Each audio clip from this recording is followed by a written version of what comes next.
On pourrait finir cet entretien sans parler des objectifs. Un événement comme celui-là, il coûte véritablement cher et il a des objectifs de plusieurs sortes qui peuvent être financiers, politiques et culturels. Sur le plan culturel, l'un des objectifs, c'est, on connaît la capacité culturelle de la Chine qui s'est déjà mesurée en Afrique, et vous pensez que je veux dire que l'événement culturel qui va être organisé va avoir une influence certaine en Chine. Quels sont les artistes que vous allez amener? Déjà, avant de parler je dirais de cette vision culturelle, ce forum, avant tout, parce que était placé sous le patronage du président de la République de Côte d'Ivoire, qui a partagé cette vision de ce forum, et sous la présence effective du ministre des Mines, donc Emmanuel Monet, et sous l'égide du ministère de l'économie et des Finances. Donc ce forum a je dirais, la caution de l'autorité. Et je remercie toutes les autorités des partis divers, qui ont tous compris, ont tous assisté pour, je dirais, l'organisation de ce forum. Donc c'est déjà le premier remerciement à ces autorités. Deuxième chose, le volet culturel dans le domaine de culture, c'est, je dirais, d'une part, c'est de connaître la culture chinoise. C'est plutôt pas de promouvoir la culture africaine en Chine, c'est d'une part de connaître un peu la culture chinoise, c'est de faire en sorte que nous puissions, lorsque nous allons accéder à ce marché en Chine, connaître le code culturel.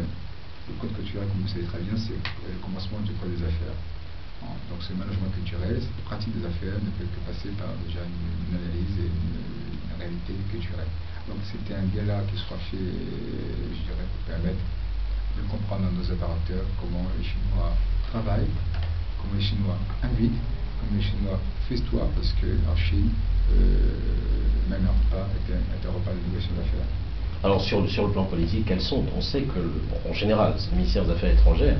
Vous vous subsumez un tout petit peu au ministère des Affaires étrangères ainsi qu'au service culturel pour faire du lobbying et faire connaître un peu plus la Côte d'Ivoire et de ce fait l'Afrique de l'Ouest, en particulier la Côte d'Ivoire. Quels sont plus précisément, à votre niveau, les objectifs politiques qui pourraient se dégager de cette rencontre? Non, je crois qu'il n'y a pas de, je dirais, de prendre la place, ou situer à qui ou à quelqu'un d'autre. C'est plutôt de complémentarité. D'ailleurs, l'ambassadeur Kofi Nikez est partenaire avec nous, qui est l'ambassadeur de Côte d'Ivoire en Chine. Le ministère des Affaires étrangères se déplace par l'ambassadeur Assignon, le directeur des relations des affaires internationales, au ministère des Affaires étrangères.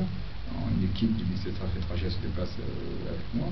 Donc, certains conseillers techniques se déplacent du ministère des Mines. Nous avons les deux conseillers spéciaux du président qui se déplacent, M. Sibaï, conseiller spécial du président chargé des investissements, et M. Zabi, conseiller spécial chargé des mines. Nous avons le CPC, le Centre de promotion de l'exploitation des entreprises ivoiriennes, qui se déplace. Donc, je crois que nous avons compris, ces jeunes ont compris qu'il fallait plutôt au contraire se rassembler tous de manière talentueuse et pour avoir une vision commune. Donc on utilise mon cabinet, je fais ce forum, mais pas un forum uniquement, pas une initiative privée, mais je fais ce forum en association avec les autres partenaires, et les partenaires importants, c'est les partenaires publics. Et quels sont les objectifs financiers? Les objectifs financiers sont très simples. Je vous ai dit tout à l'heure que la Chine contenant des affaires internationales. Nul ne peut se passer de l'Asie, en particulier de la Chine. Donc, j'ai parlé d'industrialisation. Je crois que la première chose pour l'objectif, c'est de voir comment l'Afrique, en particulier la Côte d'Ivoire, puisse avoir une maîtrise du transfert de technologie. Des unités de production adaptées, je dirais, localement, qui peuvent permettre de produire, de transformer de l'huile de palme, par exemple, qui peuvent permettre de transformer du cacao en produit semi-fini, en beurre de cacao. Déjà des idées concrètes comme ça, qui peuvent permettre à des entreprises ivoiriennes, PMI, d'accéder à ce marché et d'avoir des unités de production adaptées, je dirais, à leur voie de développement. Deuxième chose, c'est qu'il y a des projets. Il y a des projets concrets, des projets d'envergure qui sont organisés et préparés par des très grosses entreprises comme PROC. Donc nous espérons pouvoir les accompagner dans la négociation et éventuellement un partenariat futur dans ces projets, soit de vente de leur exploration pétrolière, soit de collaboration. Voilà. Donc je laisserai plutôt la parole à je dirais, aux responsables de ces entreprises après une négociation avec ces opérateurs pour vous dire qu'est-ce qu'ils en étaient, mais voilà les grands axes majeurs, les optiques que nous faisons. Voilà. Au niveau politique, parce que votre question c'était aussi de savoir qu'est-ce que nous attendons au niveau politique. Je ne suis pas politique, je suis uniquement un juriste, mais je crois que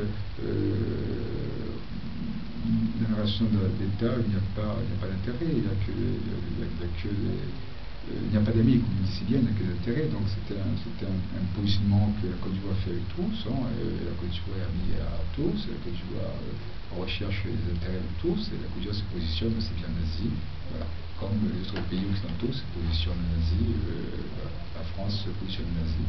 Sachez que, par exemple, Shanghai est une concession. Shanghai a un grand quartier qui est reconnu comme la concession française. En Shanghai, énormément de Français, beaucoup de jeunes Français se déplacent et vivent à Shanghai. Beaucoup d'Allemands, beaucoup d'Américains. Donc je crois que les Ivoiriens aussi ont leur place partout dans le monde pour pouvoir gagner des opportunités pour leur pays et pour eux-mêmes. Notre optimisme, et je voudrais vraiment terminer en vous posant cette question, quand par exemple en Europe on crie la présence de la Chine comme étant le parfait envahisseur, pourtant on sait que depuis une trentaine d'années la Chine est là, elle a construit de grands édifices, les palais, les stades omnisports et tout.